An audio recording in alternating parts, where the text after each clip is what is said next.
lisensya, resibo, walang lusot ang may atraso. Available online, murang foldable na bisikleta with free helmet pa. Pero matapos mong mag-add to cart at magbayad, sumemplang ka na agad. Dahil ang online seller, isa palang online scammer.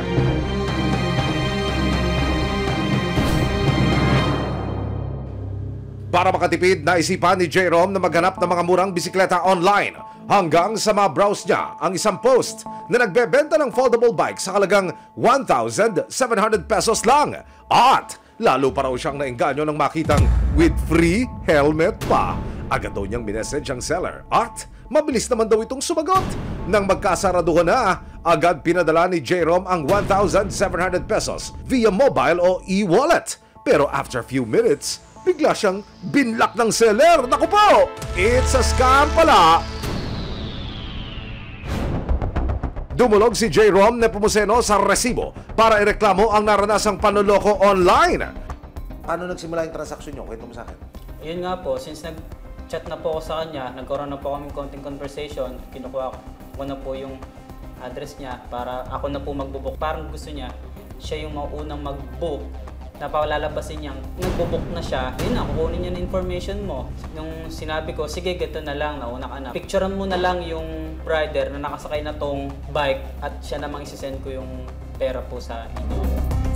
Binayaran ko na po nung pag-alis na daw yung pagbayad ko na, sinabi nung seller, nakaalis na. Nagpadala pa raw ang scammer ng litrato ng nakatiklop na bisikleta na sakay-sakay na sa isang motor. Parang ready to be delivered na. Legit po yung dating. May tumawag po sa akin at sinundan din ang text na nagpakilalang rider po. Na wari ko parang kasabot lang din itong itong seller po Tumawag. Sabi niya, "Sir, nandito na po ako sa pick-up location." Nakita ko naman, okay naman po yung item, ito ganyan. O sige po, gato na lang, pakisakay na lang po. Pero nang tawagan at tanungin na raw ni J-Rom ang seller kung nasaan ang rider, naku! Nang ghost rider na ba? Tapos wala na, hindi na po yung sumasagot. Sabi ko, ma'am, kamusta na po? Wala na po, hindi niya na po ako na-entertain po nun.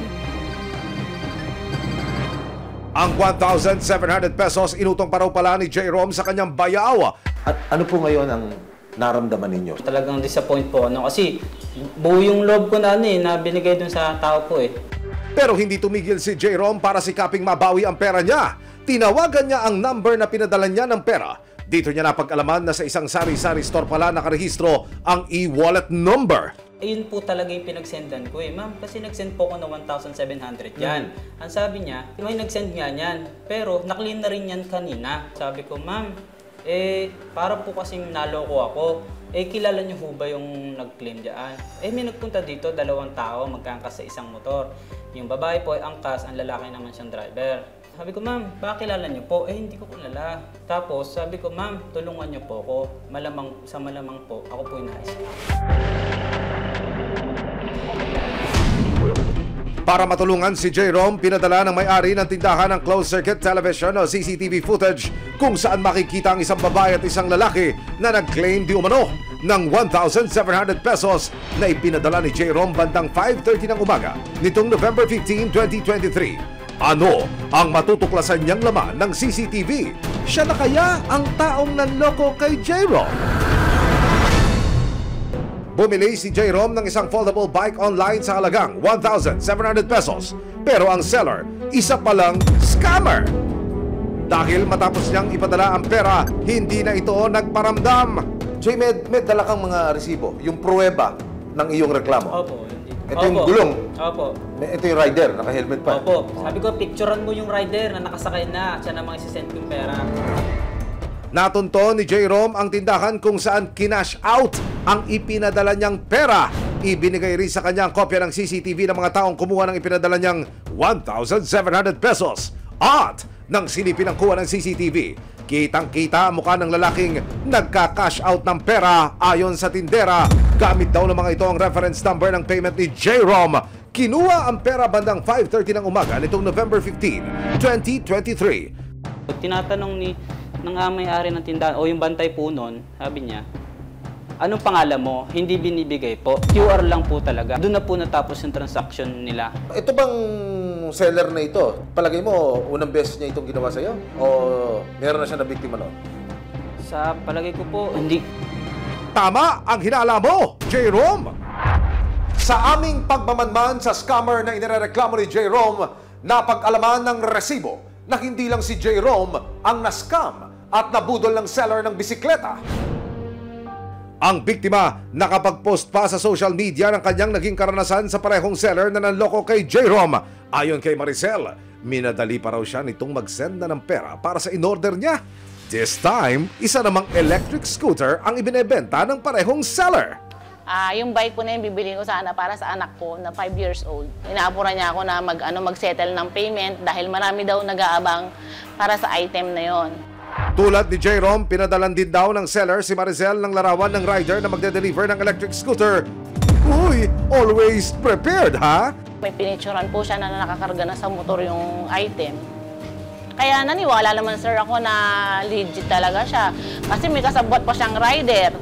Sumunod nagpadala na raw ng 2,200 pesos online si Maricel at pagkatapos, pinlock na siya ng scammer. 3 hours na, wala na. Nung tinracer namin pinapatrace, parang tindahan lang daw sir yun. Sa Imus naman siya nakalocate. Ang gusto ng mga naging biktima, mapanagot at matigil ang ginagawang panloloko ng online seller. Agad nakipag-ugnayan ang resibo sa National Bureau of Investigation o NBI. Kasama ang resibo, kinunan ng salaysay si Jerome tungkol sa naranasang pambubudol. I-turn over din niya ang mga hawak na resibo o ebidensya laban sa suspect. Kasama ang CCTV footage kung saan nakunan ng video ang mga sinasabing scammer. Nangako naman ng NBI na tututukan nila ang kaso para matigil na ang panloloko ng scammer. Tingnan natin kung yung item ba na binebenta is worth it ba para dun sa presyo. Kung may doubt tayo, you have to trust your instinct. Alamin natin kung sakali na magrereklamo tayo, alam ba natin yung lugar ng tao? Alam ba natin yung tunay na pangalan? Huwag tayong magbibigay ng advance payment. Ang isang risk diyan kahit cash on delivery o COD, kung nagkaroon ng defect, kanino tayo magrereklamo kung di natin alam yung mismong lugar niya? Hindi kami tumitigil na hanapin ang mga taong ito at mabigyan ng tamang leksyon.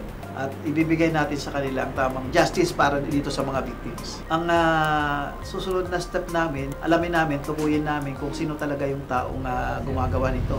Posibleng maharap sa kasong paglabag sa cybercrime law ang sinumang sangkot sa panloloko online.